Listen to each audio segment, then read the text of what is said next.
Eating disorder, bulimia nervosa, यानी खाने की वो आदत जिसके अंदर हम बहुत ज़्यादा खाते हैं, बहुत बार खाते हैं और लगातार खाते हैं। जब हम कहते हैं कि बहुत ज़्यादा खाते हैं, बहुत बार खाते हैं, लगातार खाते हैं, इसका मतलब हमें ये भी जानने की ज़रूरत है कि नॉर्मल ईटिंग क्या होता है। ये तो अब नॉर्मल ईटिंग हो गया। तो नॉर्मल ईटिंग यही है जो 3+3, जैसे हम 3 बार मेजर खाना खाते हैं, 3 बार माइनर खाना खाते हैं। खाना बहुत भरपेट नहीं खाते हैं, थोड़ा सा कम खाते हैं, खूब टाइम लगा खाते हैं, खूब टाइम देते, खूब च्यू करके खाते हैं, एंजॉय करके खाते हैं, वो नॉर्मल ईटिंग है। लेकिन इसका मतलब ये कतई नहीं है कि बीच बीच में कभी कभी आप बहुत ज़्यादा भी खा लें तो नॉर्मल ईटिंग नहीं हुआ। तो नॉर्मल ईटिंग का ही पार्ट है। कभी कभी बीच का डिसिप्लिन टूटना भी नॉर्मल ही होता है।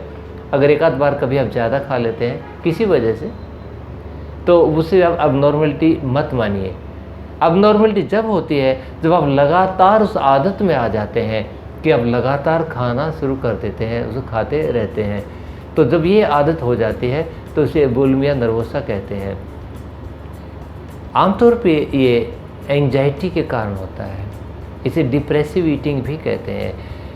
हमारा जो शरीर है ये कष्ट से लड़ने का कारण एक तरीका जो ढूंढता है कि हमने शरीर को मजबूत कर लें और शरीर को भारी कर लें, और हम अपने शरीर को भारी करने पे लग जाते हैं ये सोचे बगैर कि हम भारी कर रहे हैं, क्योंकि सबकॉन्शियसली इस प्रकार का अंदर से थॉट जनरेट होता है, वो इस पे काम करता है। ये आदत पड़ने पर हम खाना जब खाते हैं तो खाते चले जाते हैं, और ऐसा होता है कि एक दिन में 10,000 कैलोरी से भी ज़्यादा खा जाते हैं, लेकिन पेट में तो जगह इतनी ज़्यादा नहीं होती है। तो फिर क्या होता है, बीच में जाकर उल्टी करके आते हैं, फिर खाने लग जाते हैं। ये रूटीन इस प्रकार चलता रहता है। कई बार तो कई घंटे तक इंसान खाता रहता है, बहुत सारा खाना वेस्ट होता है और टाइम तो वेस्ट हो ही रहा है, शरीर में नुकसान अलग हो रहा है। तो ऐसे हालत के अंदर उसको ठीक करना भी ज़रूरी है। हम देखेंगे कि जो बहुत ज़्यादा खाने वाले लोग होते हैं वो आमतौर पे फिजिकल सेक्सुअल होते हैं। जो बहुत कम खाने वाले होते हैं वो इमोशनल सेक्सुअल होते हैं, यानी चिंतनशील होते हैं।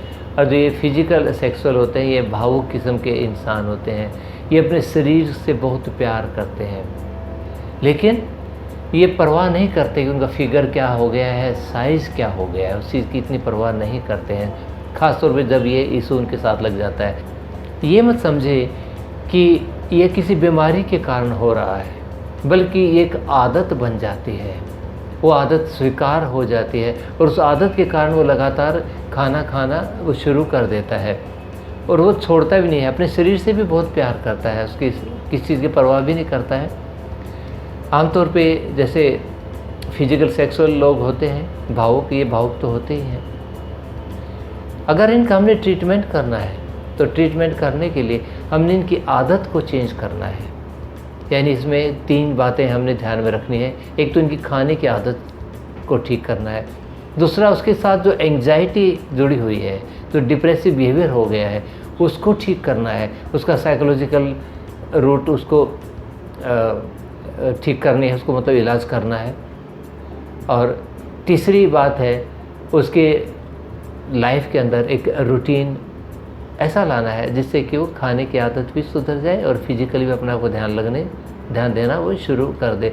वो सारी बातें इसके अंदर हम करेंगे तो हेल्प करें क्लाइंट को कि रिलीज़ कर दे वो सारी एंजाइटी को साइकोलॉजिकली, और इमेजिनेशन के अंदर उसे रियलाइज़ कराएं कि इस प्रकार लगातार खाना खाना कितना ख़राब लगता है, इसे कितना खाना वेस्ट होता है और शरीर में कितना नुकसान होता है। क्योंकि इस प्रकार जो खाता है तो उसकी जबड़े फूल जाते हैं, सूज जाते हैं, आँखों के नीचे काला काला हो जाता है, पेट बढ़ जाता है, शरीर बहुत बेढंगा हो जाता है, बहुत भारी हो जाता है, हार्ट के ऊपर बहुत ज़्यादा प्रभाव पड़ता है इन चीज़ों से।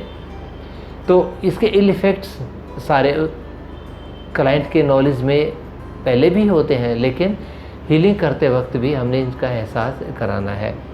और साथ साथ फिर उसके नॉर्मल ईटिंग के बारे में उसकी इमेजरी क्रिएट करनी है। साथ में आप सर्कल थेरेपी को यूज़ करेंगे। सर्कल थेरेपी का यूज़ करने से एक चीज़ बार बार की जाती है, उससे जुड़े हुए जो विचार हैं वो निकाल दिए जाते हैं और वो हैबिट दोबारा से ठीक हो जाती है। यानी एक हैबिट के रूप में इलाज करेंगे जो ज़्यादा खाने वाला है, और जो कम खाने वाला है जैसे हमने पहले बताया था वो एक फैमिली सिस्टम अप्रोच के आधार पर हम उसका इलाज करेंगे।